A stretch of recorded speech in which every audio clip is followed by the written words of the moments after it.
Praise the Lord. Greetings to you all in the name of our Lord and Savior Jesus Christ. Today's Bible verse, Isaiah 65 verse 24. Even before they finish praying to me, I will answer their prayers. ಯೆಶಾಯನ ಪ್ರವಾದನೆ ಗ್ರಂಥ 65ನೇ ಅಧ್ಯಾಯ 24ನೇ ವಚನ. ಅವರು ಬೇಡುವುದರೊಳಗೆ ಸದುತ್ತರವನ್ನು ದಯಪಾಲಿಸುವೆನು. ಇವತ್ತು ದೇವರು ಒಂದು ಅದ್ಭುತವಾದ ವಾಕ್ಯವನ್ನು ನಮಗೆ ಕೊಡ್ತಾ ಇದ್ದಾರೆ. ಏನೆಂದರೆ, ನಾವು ಪ್ರಾರ್ಥನೆ ಮಾಡುವುದರೊಳಗಾಗಿ, ನಾವು ಬೇಡುವುದರೊಳಗಾಗಿ ಇನ್ನೂ ನಮ್ಮ ಪ್ರಾರ್ಥನೆ ಮುಗಿಯುವುದೇ ಇಲ್ಲ, ಅಷ್ಟರಲ್ಲಿ ದೇವರು ನಮಗೆ ಸದುತ್ತರವನ್ನು ಕೊಡುತ್ತೇನೆ, ಅವರಿಗೆ ಉತ್ತರವನ್ನು ದಯಪಾಲಿಸುತ್ತೇನೆ, ಅವರು ಕೇಳುವುದನ್ನು ನಾನು ಕೊಡುತ್ತೇನೆ ಎನ್ನುವಂಥ ವಾಕ್ಯವನ್ನು ದೇವರು ಇವತ್ತು ನಮಗೆ ಕೊಡ್ತಾ ಇದ್ದಾರೆ. ಹೌದು ನನ್ನ ಪ್ರಿಯ ದೇವ ಜನರೇ, ನಾವು ನಂಬಿಕೆಯಿಂದ ಈ ವಾಗ್ದಾನವನ್ನು ಸ್ವೀಕರಿಸಬೇಕು. ಈ ವಾಗ್ದಾನವನ್ನು ಎತ್ತಿ ಹಿಡಿದು ನಾವು ದೇವರ ಬಳಿ ಬಂದು ಪ್ರಾರ್ಥನೆ ಮಾಡಬೇಕು. ದೇವರು ಖಂಡಿತವಾಗಿಯೂ ನಾವು ಪ್ರಾರ್ಥನೆ ಮಾಡುವಾಗ ನಮ್ಮ ಪ್ರಾರ್ಥನೆಯನ್ನು ಕೇಳಿಸಿಕೊಳ್ಳುತ್ತಾರೆ. ನನ್ನ ಪ್ರಿಯ ದೇವ ಜನರೇ, ನೀವು ಇವತ್ತು ನಿಮ್ಮ ಭಾರವಾದ ಹೃದಯದಿಂದ ದೇವರ ಬಳಿ ಬಂದು ಪ್ರಾರ್ಥನೆ ಮಾಡುತ್ತಾ ಇರಬಹುದು.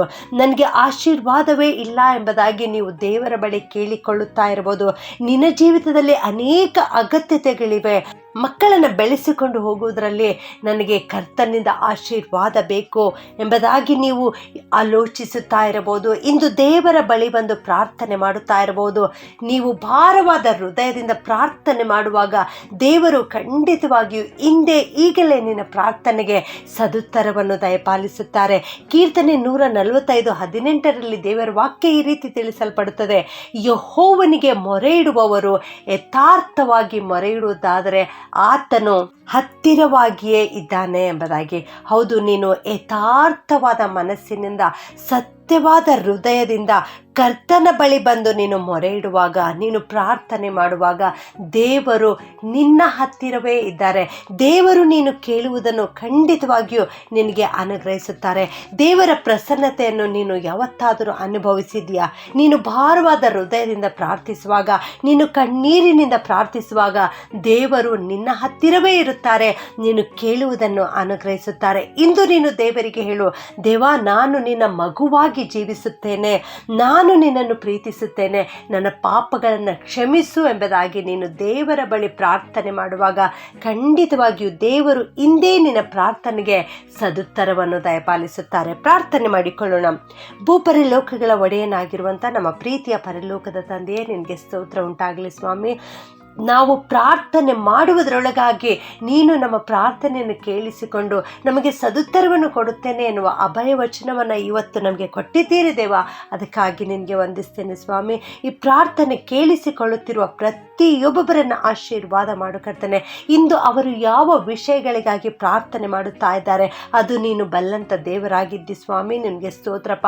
ಅವರ ಆಶೆಗಳೆಲ್ಲವೂ ನಿನಗೆ ಗೊತ್ತುಂಟು ಸ್ವಾಮಿ. ನಿನಗೆ ಸ್ತೋತ್ರ ಸ್ವಾಮಿ. ಅವರು ಕೇಳುತ್ತಿರುವಂಥದ್ದನ್ನು ನೀನು ಒದಗಿಸಿಕೊಡಪ್ಪ. ಅವರಿಗಾಗಿ ನೀನು ಅನೇಕ ಆಶೀರ್ವಾದಗಳನ್ನು ಸಿದ್ಧ ಮಾಡಿಟ್ಟಿದ್ದಿ ದೇವರೇ.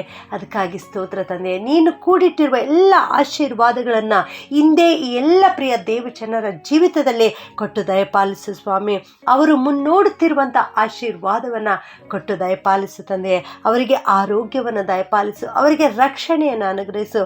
ಯಾರೆಲ್ಲ ಮಕ್ಕಳಿಗೋಸ್ಕರ ಪ್ರಾರ್ಥನೆ ಮಾಡುತ್ತಾ ಇದ್ದಾರೋ ಅಂಥ ದಂಪತಿಗಳಿಗೆ ಮಕ್ಕಳನ್ನು ಕೊಟ್ಟು ದಯಪಾಲಿಸು ಕರ್ತನೆ. ಅನೇಕರು ಉದ್ಯೋಗಕ್ಕೋಸ್ಕರ ಪ್ರಾರ್ಥನೆ ಮಾಡ್ತಾ ಇದ್ದಾರೆ ಸ್ವಾಮಿ. ಆ ಎಲ್ಲ ಯವನಸ್ಥ ಮಕ್ಕಳಿಗೆ ಉದ್ಯೋಗವನ್ನು ದಯಪಾಲಿಸು ಕರ್ತನೆ. ಅನೇಕರು ಒಂಟಿತನದಿಂದ ಬೇಸತ್ತು ಹೋಗಿದ್ದಾರೆ ದೇವ. ಅಂಥ ಪ್ರಿಯ ಮಕ್ಕಳಿಗೋಸ್ಕರ ಪ್ರಾರ್ಥಿಸ್ತೇನೆ ಕರ್ತನೆ. ನೀನೇ ಸದಾಕಾಲಕ್ಕೂ ಅವರ ಜೊತೆಗಿದ್ದು ಅವರ ಕೈ ಹಿಡಿದು ನಡೆಸು. ಯೇಸುವಿನ ನಾಮದಲ್ಲಿ ಬೇಡುತ್ತೇನೆ ತಂದೆಯೇ, ಆಮೆನ್.